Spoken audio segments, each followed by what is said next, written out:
Greetings everyone, and welcome to the Inquisitive Historian. Allow me to introduce myself. I'm a university student majoring in history and education, and I have a strong love of history. I decided to create this channel to share some of my findings and things I've been studying to anyone who might be interested. However, to get into the subject of history, I think that it's important to look into the history of the study of history, that is, the history of historiography.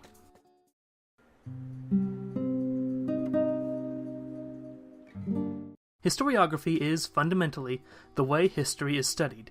Given the nature of history, it is almost impossible to uncover the ultimate truth in many scenarios of history.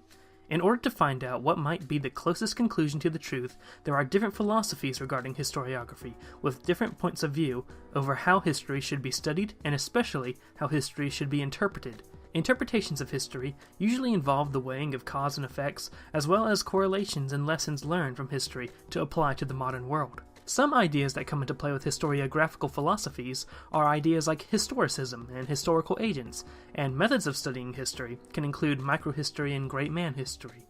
Historicism is the idea that, in order to fully understand an event or time in history, we must understand the context and the way of thought by the people of the time. We cannot bring values and beliefs of our modern world and retroactively apply them to the past, simply because it was an entirely different world, according to historicism. Historical agents are elements that consistently drive history, such as the need for resources or progressive ideas pushed by social movements. Some methods of organizing and studying history include ideas like microhistory, a method of study that focuses on the most microcosmic subjects, like the history of wooden chairs in 18th century Poland. Great man history is a method of organizing history in a way that focuses on individuals that supposedly serve as one of the driving points for historical events and changes. Before modernization and professionalization of history, there were different schools of historiographic thought. In ancient times, even into the Common Era, history was usually recorded in the forms of epics and myths, usually depicting a very fantastic turn of events. Similarly, religion often played a role in these early histories. This notion would expand onwards, particularly around the early 13th century in Europe, where we see Christian histories develop. Because of the dominance of Christianity at the time, it is often members of the clergy who wrote history from the perspective of good versus evil and of God versus the devil. Other early historical philosophies include cyclical and cultural histories. Cyclical history presented history as a cycle, repeating common themes. For example, a cyclical historian might look at history as a cycle of golden ages and dark ages. Cultural histories were histories developed to provide a full context within a society at a given time. Jakob Burckhardt's The Civilization of the Renaissance in Italy is one of the more notable examples of a cultural history, published in 1860. All of these forms of study was before the professionalization of history and the development of the foundations of how we study history today.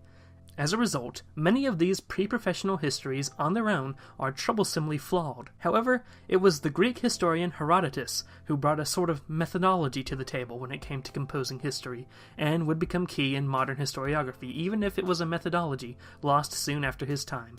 While composing a history of events like the Persian Wars, Herodotus would interview both Greeks and Persians and present his findings from his studies in his works, developing an early, if not the first, modern use of perspectives in history. During the Enlightenment, many scholars began to rethink the way they studied their field.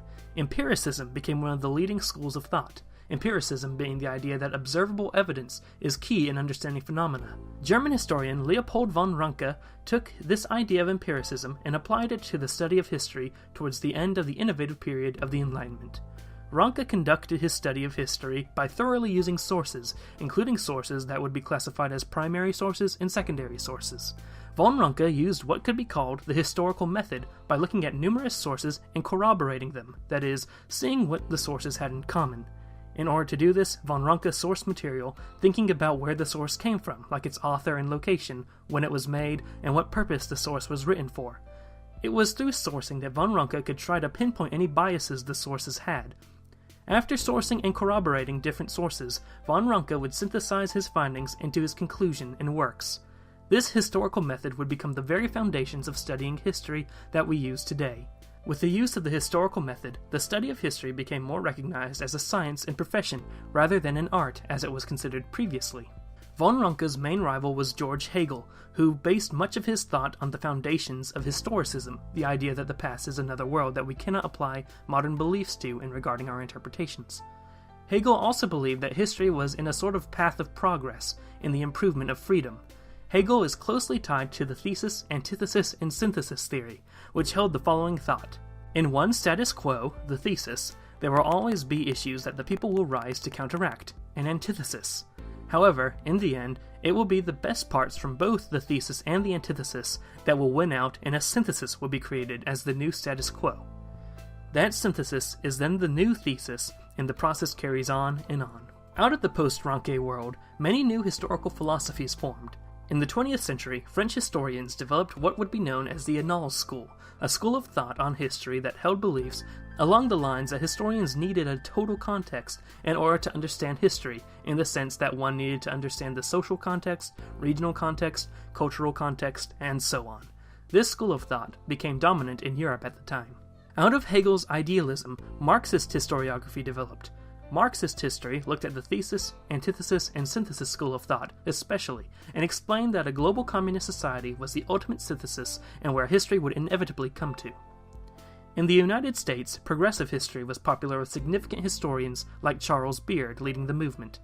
Progressive history saw history as a sort of class conflict between upper classes and the working classes, and that class was the historical agent or driving force of history. Progressive history took a very anti-business stance. Progressive historians also had a strong sense of rhetoric and cynicism in their work. During the Cold War, the United States was facing its opponent, the Soviet Union. As part of efforts to unite the people of the United States against the likes of communism, consensus history was developed to create a near-propaganda view of the past. In the United States particularly, consensus historians presented the past as a uniform golden age that people in the present must look back to. Some consensus historians present things like the American War of Independence as a war that all Americans were united in.